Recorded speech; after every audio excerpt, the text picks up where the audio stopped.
A phone that's so smart it unlocks by recognizing your iris when you look at the screen. That's the latest feature of the Fujitsu Arrow's NX F04G, which goes on sale later this month. The Iris Passport system takes about a second to unlock and learns the features of the owner's eyes, making the recognition more accurate with each use. Japan's largest mobile carrier, NTT Docomo, will begin selling the phone later this month. Team member Kohai Oku says the new feature also enhances cellular security, making mobile payments more secure. If I were to describe it in one phrase, it's that there won't be small inconveniences. Until now, you've had to manually input IDs and passwords.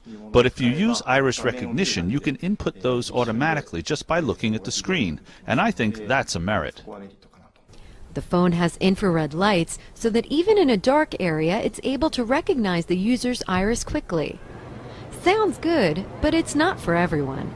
Iris Passport doesn't work with colored contact lenses.